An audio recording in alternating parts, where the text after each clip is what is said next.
August 1945. A Japanese naval officer named Takeshi Yamamoto boards an American aircraft carrier as a prisoner. He served on the carrier Shukaku, one of Japan's finest warships. He commanded radar stations, coordinated air defense, watched his ship sink beneath him at the Battle of the Philippine Sea. He thinks he knows what a modern warship looks like. He's walked the decks of Japan's most advanced vessels. He's seen the best his nation could build. The American sailors escort him below deck. No hostility, no violence, just quiet professionalism That unsettled him more than cruelty would.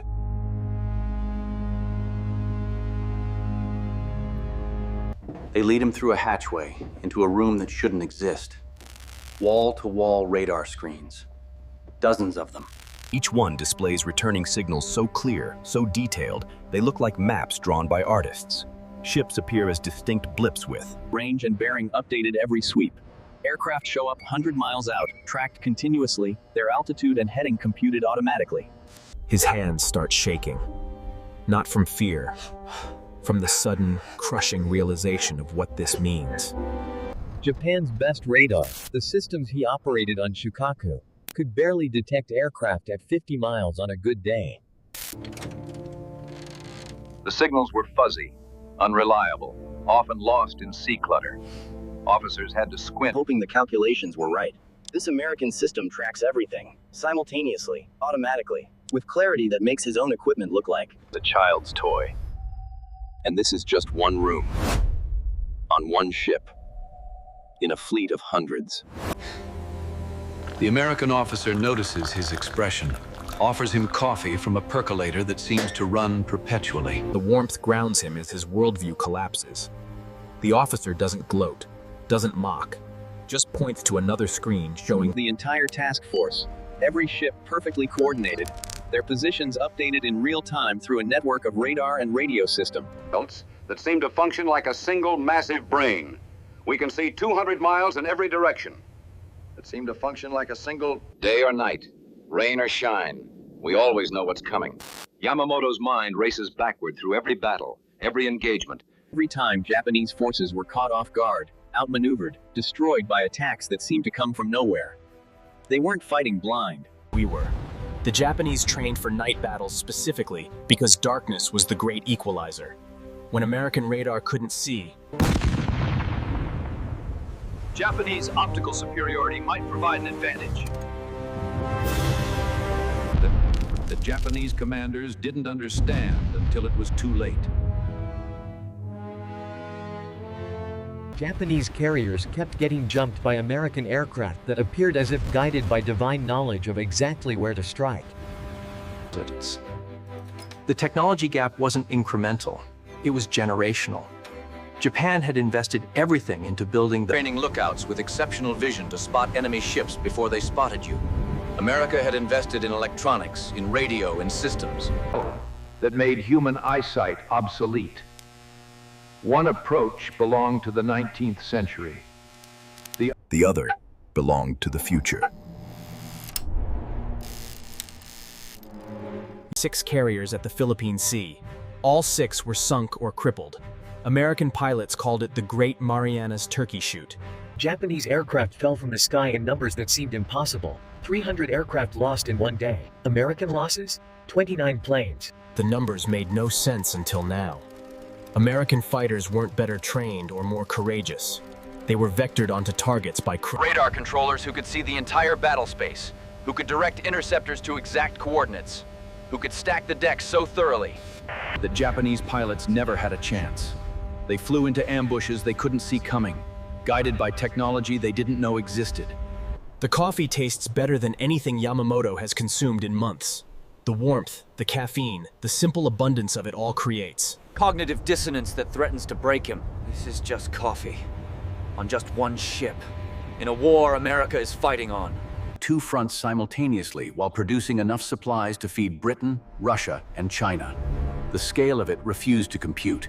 He asks through the interpreter how many ships have this radar capability. The American pauses, considers his answer carefully. All of them. Every capital ship, every destroyer, every escort carrier. They all have radar.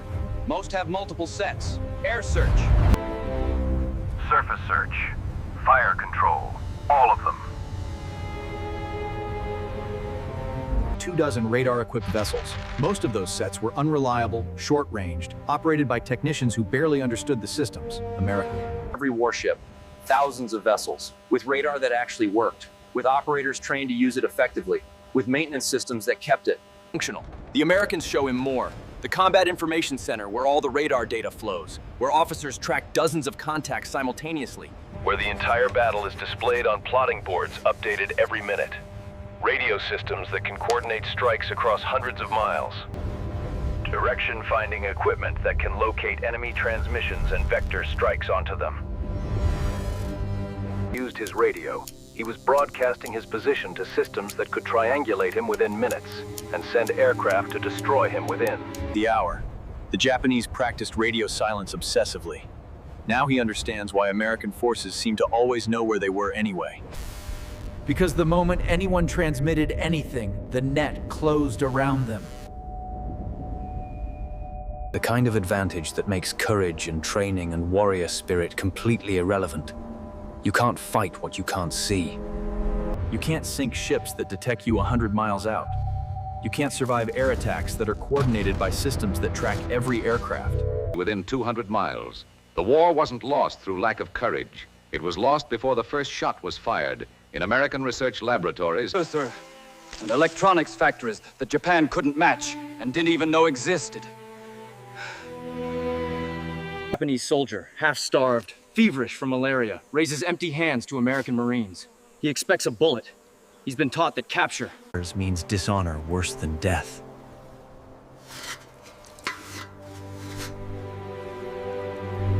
This moment of confusion when everything he believes starts to crack. This soldier doesn't know about radar or combat information centers. He knows hunger.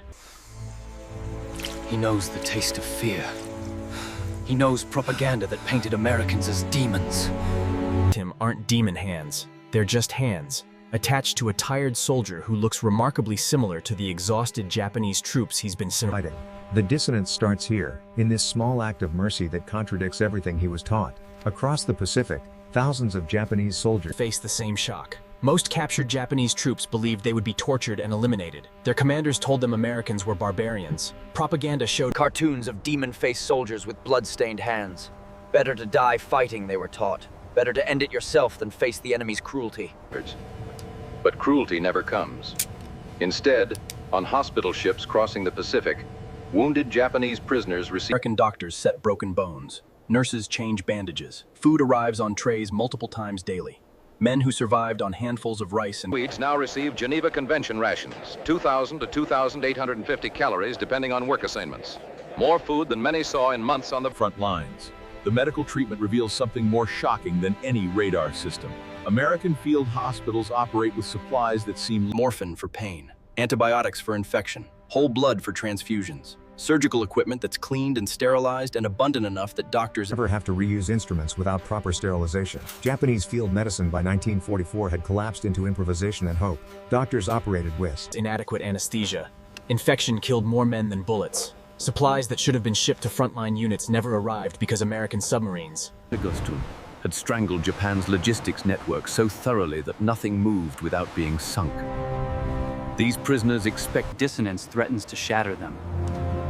Angel Island, California Processing Center, the first mainland American soil these prisoners touch. They treat us like we are still human. This makes no sense. The train journey to... Mile after mile of farmland. Cities that dwarf Tokyo. Factories running day and night. An island nation built on scarcity now see a continent that produces food, steel, and machinery without visible limits. The scale refuses to register. Japan's entire industrial production could fit inside a few American states. The farms feeding these prisoners grow enough surplus to feed millions. While simultaneously supporting the largest military deployment in human history. One prisoner watches the train pass to the horizon. He tries to calculate how much rice this amount of land could produce. The numbers seem impossible. This is just Iowa. Just one state, in a nation that has 48 of them.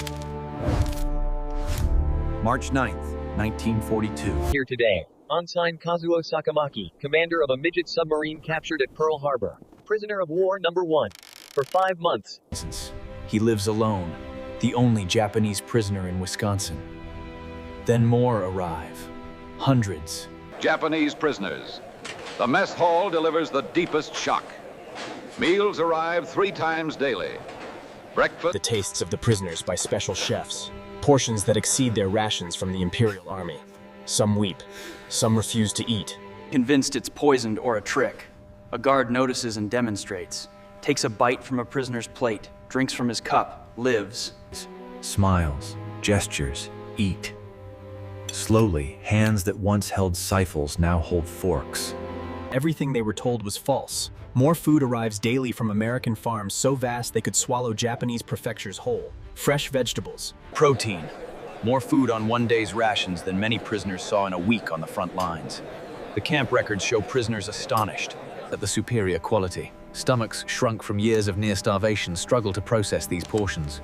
Some prisoners develop stomach problems from eating. Too much too fast. The American doctors treat this too, gently, with medicine and advice about eating slowly. The treatment reveals something in the Prisoners are beginning to understand. This isn't special treatment for propaganda purposes. This is normal. This is how America feeds everyone. Soldiers, prisoners, civilians.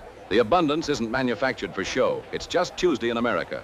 The canteen at Camp McCoy stocks items that seem impossible. Candy, chocolate, chewing gum, cigarettes in quantities that exceed a month's ration for Japanese officers.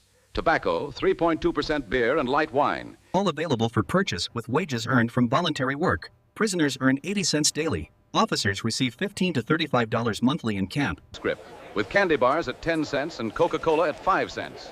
Wages purchase real abundance. Items that in Japan would require connections, influence, or exist only in pre-war memories.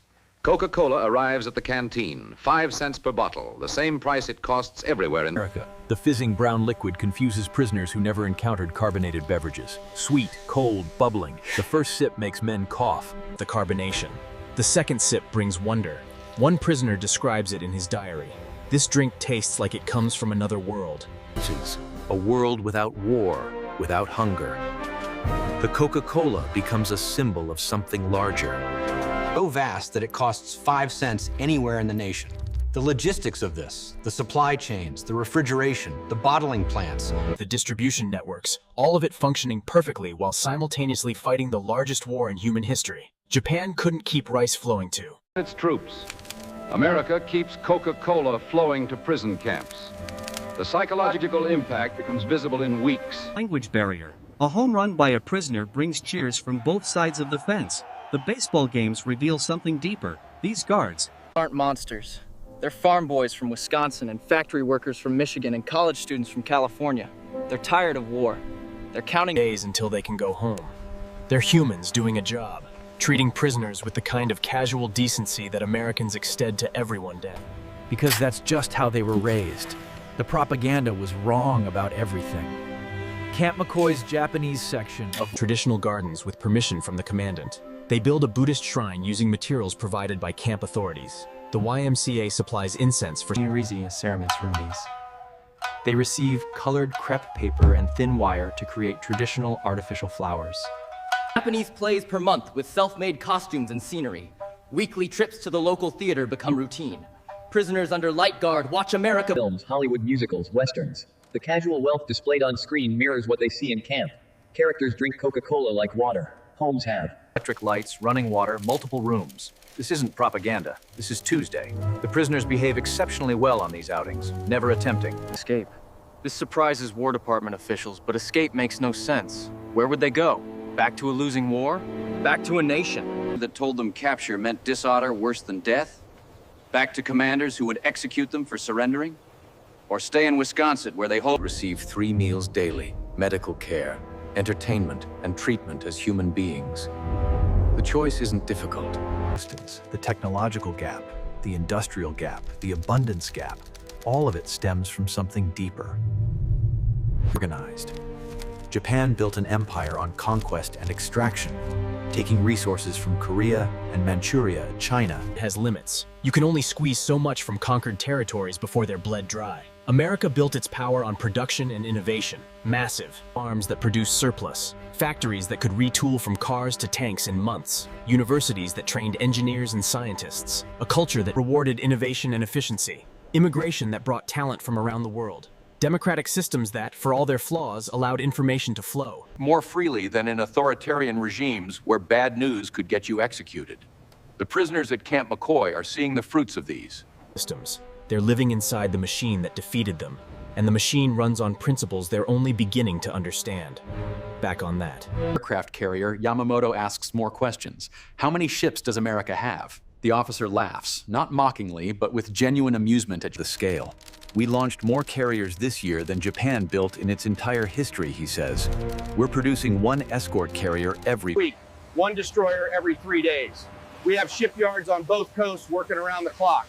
The ships you're seeing, this is just one task force. We have a dozen of them. The numbers don't make sense. They can't make sense. Japan's entire warship production for 1944 was a handful of destroyers and escorts. America was launching carriers weekly. The industrial disparity wasn't 2 to 1 or even 5 to 1. It was more like 50 to 1, a gap so vast it made the war's outcome inevitable from the moment Japan attacked. Pearl Harbor. Yamamoto thinks about the Yamato, Japan's great super battleship, the pride of the fleet, armed with 18-inch guns that could sink any ship afloat. The Yamato was built with resources that could have produced dozens of smaller vessels. It represented Japan's philosophy, a few perfect weapons wielded by elite warriors. America's philosophy was the opposite, overwhelming numbers of good enough weapons wielded by adequately trained soldiers who could be replaced. The Yamato was sunk by aircraft from carriers that America built in less time than it took to construct the Yamato. Numbers beat perfection. Production beat craftsmanship. The American way of war was industrial, mechanical, and flexible. One approach could scale, the other couldn't. The war in the Pacific was often framed as a clash between Japanese fanaticism and American determination. But the prisoners are learning it was something simpler and more brutal. A clash between a pre-industrial empire and an industrial superpower. Between a nation that measured wealth in rice and honor, and a nation that measured it in steel and oil and kilowatts. Between 73 million people living on resource-poor islands and 140 million people living on a continent rich in everything needed to wage modern war. The outcome was never in doubt. The only question was how long it would take and how many would die before Japan's leadership accepted reality. Some prisoners at Camp McCoy begin taking classes. The camp offers English lessons, vocational training, even college courses through correspondence. They learn typing, accounting, engineering principles. They're preparing for a post-war world they're beginning to understand will be shaped by the victors. Some are angry about this. Others are pragmatic. A few are genuinely curious about American methods, American thinking, American ways of organizing. Society and industry. These prisoners will return to Japan after the war with knowledge that can't be unlearned. They've seen how America works. They've lived inside the system. Some will become business leaders in Japan's reconstruction, applying lessons learned in Wisconsin prison camps to build the corporations that will make Japan an economic power. The irony isn't lost on anyone. America's treatment of its prisoners will help create its greatest economic competitor in the decades to come. But that's later. Right now, in 1945, a choreographed ballet, moving your trip, blasting, rearming, launching the next strike. Many Japanese air bases had, and this carrier is one of dozens. The aircraft themselves are another shock. Hellcats and Corsairs built in numbers that seem absurd. Japan's best fighter, the Zero, was superior to American aircraft in 1941. Produced because Japan had nothing better. Flown by increasingly inexperienced pilots because the veterans were dead and there was no time to train. Replacements properly. American aircraft improved yearly. New models, better engines, more guns, greater range. The industrial base could absorb losses and iterate.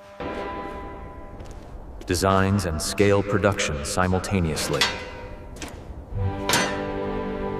Stagnated.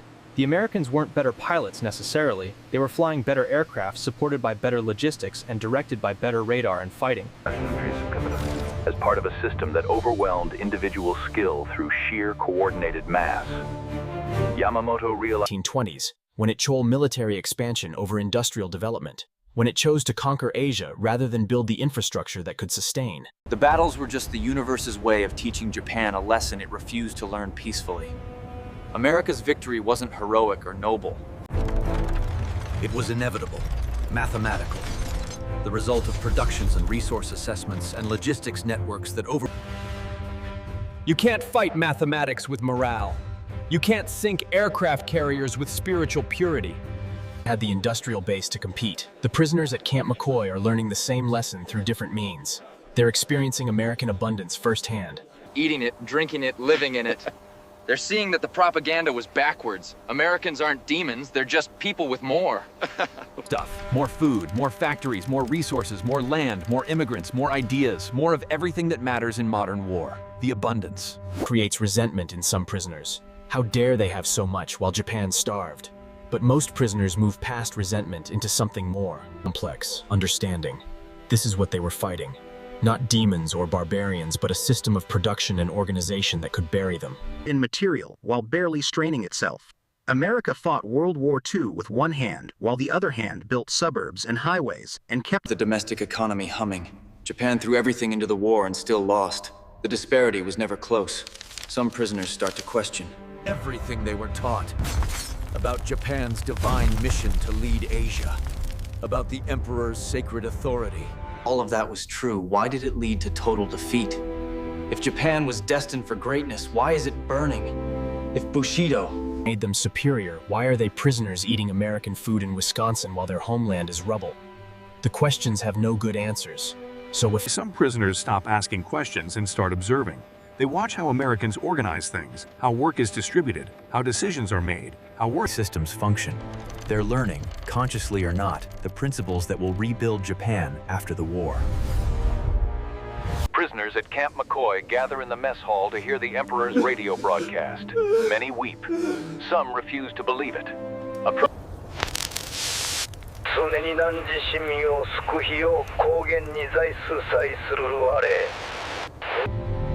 It talks about enduring the unendurable and bearing the unbearable. It frames defeat as a noble sacrifice. It's propaganda even in capitulation, maintaining the fiction that Japan's war was honorable and its defeat was chosen rather than inevitable. The prisoners know better. They've seen the radar screens. They've eaten the food. They've watched the films showing American cities untouched by war. They know Japan didn't choose to surrender. Japan was beaten so thoroughly that continuing meant national suicide. The atomic bombs were just the final argument that even the hardest diehards couldn't refute. In the following months, prisoners are slowly repatriated. The clothes they wear and the knowledge they've gained. Some carry more. English language skills, vocational training, understanding of American business methods. They're not returning to a nation destroyed, occupied, humiliated. But they're also returning with something valuable. They understand the victors. They've lived among them. They know Americans aren't demons or saints, just people who happen to be born in a place with more resources and better systems. Yamamoto returns to Japan in early 1946. The nation he finds is unrecognizable. Cities, forces everywhere, implementing reforms, distributing food, preventing starvation. He walks through Tokyo, or what remains of it, and thinks about that. Radar room. All of this was visible on those screens. The entire war's outcome was written in the technological gap he saw in that one room on that one ship. Japan fought World War II with World War I technology and wondered why it lost. The answer was always obvious to anyone willing to see clearly. Years later, Yamamoto will work for Sony, applying lessons learned about American manufacturing techniques to build transistor radios that will flood global markets. Other former prisoners will build car companies. Reforms, American business methods, American technology transfers to build the economic miracle that transforms Japan from defeated enemy to wealthy ally. In one generation. The irony is perfect. America's decision to treat prisoners humanely, to show them abundance rather than cruelty, created a baseball games. All of it contributed to building the partnership that defines the Pacific today. The technology gap that destroyed Japan in 1945 became the knowledge gap that rebuilt it after 1950. The prisoners who saw American radar came home and built Japanese electronics. The prisoners who ate American food came home and revolutionized Japanese agriculture. The prisoners who watched American films came home and studied American culture and business. And adapted what worked while preserving what made Japan distinctly Japanese. The war taught Japan, for instance, and understood that neither propaganda version was true. Americans weren't demons. Japanese weren't divine. In histories, the side with more resources and better systems won. That's not heroism or destiny. That's just how industrial wars work. Standing on the deck of that aircraft carrier in August 1945, Yamamoto couldn't see any of this. He could only see the radar. Screens and understand, finally, why Japan lost. But in that understanding was the seed of something new. Don't understand. Japan's post-war leaders understood the problem with perfect clarity because they'd lived inside America's solution. They'd seen the abundance, touched it, tasted it, internalized it. They knew what needed to be built because they'd lived in the nation that built it first. The prisoners came home and built Japan's future using blueprints they learned in American camps. The technological gap that won the war created the knowledge transfer that won the peace. That's the deeper story of Japanese prisoners and American technology, not just radar screens and aircraft carriers. Though those mattered. But the human dimension, the moment when enemies became observers, when defeat became The gap wasn't about courage or character, but systems and resources and ways of organizing society. America won the war with technology. It won the peace by showing that technology to the defeated and letting them learn from it. That generosity, strategic or genuine, created partnership and that reshaped the Pacific and proved that former enemies can become allies if both sides are willing to learn. The radar screens that wars are won by systems, but peace is built by people willing to understand those systems and adapt them for new purposes. That's part of the lesson Japanese prisoners learned in America. That's the lesson that rebuilt Japan. That's why the technological gap of 1945 became the foundation for partnership rather than permanent enmity, because the victors chose to teach rather than punish, and the defeated chose to learn rather than resent. In that choice, both nations built something better than victory. They built understanding.